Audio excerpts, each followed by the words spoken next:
लखनऊ से इस वक्त बड़ी खबर आ रही है। MLC A K. शर्मा को बड़ी जिम्मेदारी दी गई है। बीजेपी के प्रदेश उपाध्यक्ष बनाए गए हैं ए.के. शर्मा। अर्चना मिश्रा को प्रदेश मंत्री बनाया गया है। ये बड़ी जानकारी आ रही है। अमित वाल्मीकि को भी प्रदेश मंत्री बनाया गया है। प्रदेश अध्यक्ष स्वतंत्र देव सिंह ने इस बात की घोषणा की है। तो ए.के. शर्मा को यहां पर बड़ी जिम्मेदारी मिली है। MLC A K. शर्मा को बीजेपी में प्रदेश उपाध्यक्ष बनाया गया है। अमित वाल्मीकि को प्रदेश मंत्री बनाया गया है। ए.के. शर्मा को यहां पर बड़ी जिम्मेदारी मिली है। उत्तर प्रदेश में बीजेपी के संगठन में यहां पर ए.के. शर्मा को प्रदेश का उपाध्यक्ष बनाया गया है। 2022 के सियासी दंगल से पहले यहां पर यह बड़ी जिम्मेदारी ए.के. शर्मा को दी गई है।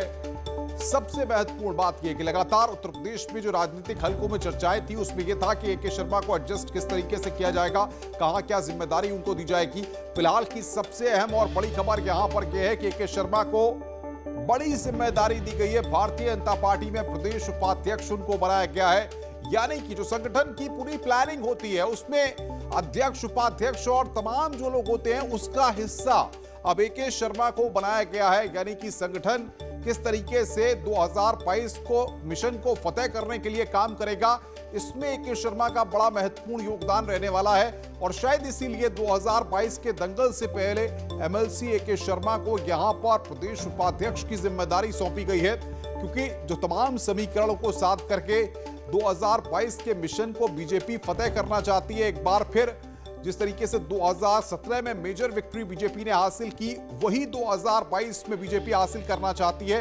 इसीलिए यहां पर जिम्मेदारी बांटी गई और एमएलसी ए.के. शर्मा को यहां पर बड़ी जिम्मेदारी दी गई है। संगठन में एक बड़ी जिम्मेदारी दी गई है।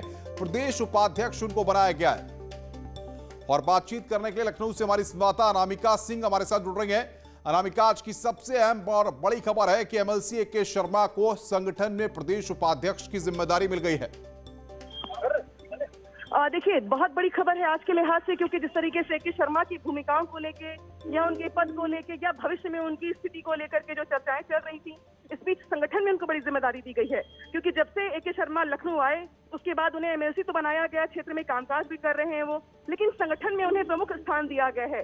प्रदेश उपाध्यक्ष का पद काफी महत्वपूर्ण पद है संगठन के लिहाज से भी, स्ट्रैटेजी तय करने वाले जो नेता हैं उनमें से भी। तो ये मान लिया जाए कि ए.के. शर्मा के संगठन में एंट्री हो गई है और संगठन में एंट्री करते ही उन्हें बड़ा पद दिया गया है, प्रदेश उपाध्यक्ष का पद दिया गया है। हालांकि इसी के साथ ही माना जा रहा है कि आगामी चुनाव को लेकर जिस तरीके से क्षेत्र में या जिला पंचायत के चुनाव में पार्टी जा रही है, उसके पहले ये बड़ा एक जिसे हम अपडेशन कहें, या पार्टी ने ए.के. शर्मा को स्थिति देखते हुए ये कहा है कि पहले उन्हें संगठन में लाया जाए, उसके बाद कुछ और दिया जाएगा। तो इस लिहाज प्रदेश अध्यक्ष पद ने आज बड़ा ऐलान किया है, जिसके तहत ए.के. शर्मा जो कि एमएलसी हैं उनको प्रदेश उपाध्यक्ष का पद दिया गया है। अनामिका, लेकिन 22 के दंगल से पहले ये जो कवायद की गई है कि संगठन स्तर पे उनके सुझावों का लाभ लेके, उनके एक्सपीरियंस का लाभ लेकर के जनता के बीच जाया जाए और 2022 के मिशन को फतेह किया जाए, बीजेपी ने सोची समझी प्लानिंग की है। देखिए, ये बिल्कुल प्लानिंग के तहत ही है, क्योंकि जिस तरीके से ए.के. शर्मा ने कोरोना काल में भी बेहतर काम किया है, प्रधानमंत्री मोदी ने भी उनके कामकाज की तारीफ की है। और जिस तरीके से ए.के. शर्मा पहले ही उन्होंने आकर के वो जिस तरीके से बयान भी नहीं देते हैं, वो कुछ बोलते भी नहीं है वो अपने पद को लेकर या कद को लेकर के, लेकिन उन्होंने काम किया है। और इस तरीके से अगर देखा जाए तो हालांकि रहे वो ब्यूरोक्रेट हैं, जिस तरीके से उनकी पॉलिटिक्स में एंट्री हुई तो वो भी बहुत बेहतर तरीके से हुई, जहाँ पे उनको सबसे पहले एमएलसी का पद ही दे दिया गया। एमएलसी बनाने के बाद अब उन्हें संगठन में भी एंट्री दे दी गई है, संगठन के पदाधिकारियों में भी शामिल कर लिया गया है।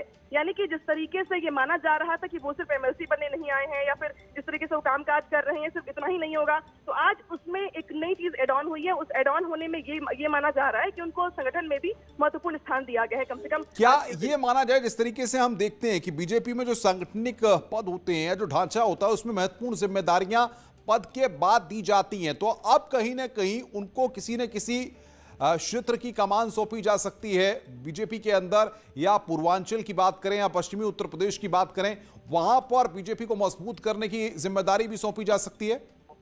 देखिए, इसमें कोई दो राय नहीं है कि कोरोना काल में भी जब ए.के. शर्मा ब्यूरोक्रेसी से बाहर आकर के पॉलिटिक्स में उनकी एंट्री हुई, उनको जब एमएलसी बनाया गया तो उन्हें राजनीति का बहुत अनुभव नहीं था, सिर्फ और सिर्फ ब्यूरोक्रेट की तरह काम कर रहे थे वो। लेकिन कोरोना काल में उन्होंने बेहतर काम किया और उसके बाद ये माना जा रहा था कि जिस तरीके से पूर्वांचल के कुछ क्षेत्रों में उनका अच्छा खासा प्रभाव है, वो लोगों के काम कर भी रहे हैं, लोगों की मदद पहुंचा भी रहे हैं, पार्टी जिला पंचायत के चुनाव भी लड़ रही है और वहां पे जिस तरीके अनामिका, रोकूंगा मनीष शुक्ला, भारतीय जनता पार्टी के प्रवक्ता हमारे साथ जुड़ गए हैं। मनीष जी, बधाई हो AK शर्मा जी, प्रदेश उपाध्यक्ष बने। आपकी पार्टी में एक महत्वपूर्ण पद आपने उन्हें दिया है।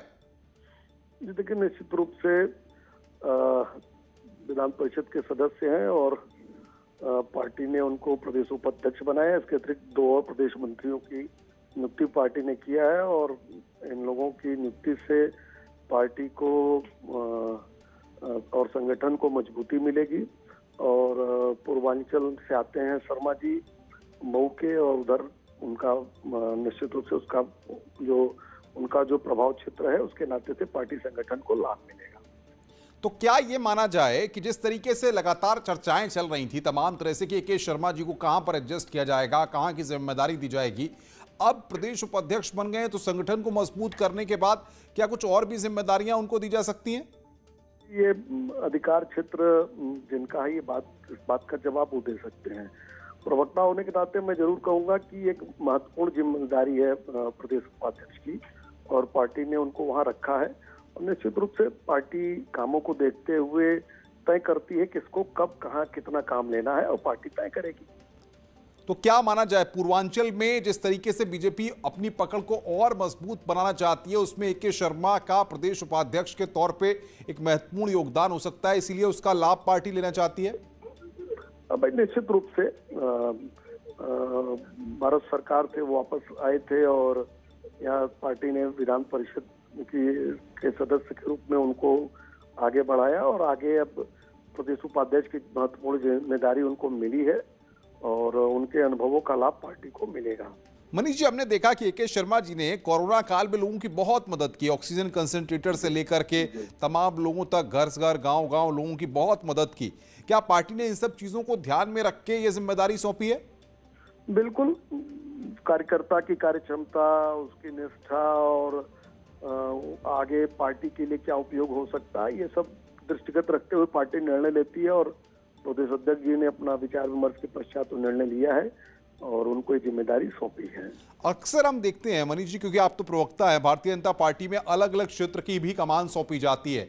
तो क्या जिस तरीके से, क्योंकि संगठन में अगर प्रदेश उपाध्यक्ष का पद है तो स्ट्रेटेजी मेकर भी होते हैं, तो यानी कि अब 2022 की जो स्ट्रेटेजी बनेगी, जो प्लानिंग बनेगी, उसमें भी AK शर्मा का महत्वपूर्ण योगदान होगा। निश्चित रूप से कई स्तर होते हैं जिसमें तमाम पदाधिकारियों को जिम्मेदारी दी जाती है कि ढेर सारे अभियान आते हैं, ढेर सारे कार्यक्रम आते हैं, तो उसमें विभिन्न पदाधिकारियों को जिम्मेदारी दी जाती है। तो प्रदेश उपाध्यक्ष के नाते से पार्टी को जहां लगेगा कि उनसे स्पेसिफिक ये काम लेने से पार्टी को लाभ मिल सकता है, संगठन को मजबूती मिल सकती है, तो पार्टी जरूर उनसे वो काम। बहुत बहुत शुक्रिया मनीष शुक्ला जी हमारे साथ जुड़ने के लिए और बातचीत करने के लिए। मनीष शुक्ला, भारतीय जनता पार्टी के प्रवक्ता, जो तमाम सवालों का जवाब दे रहे थे।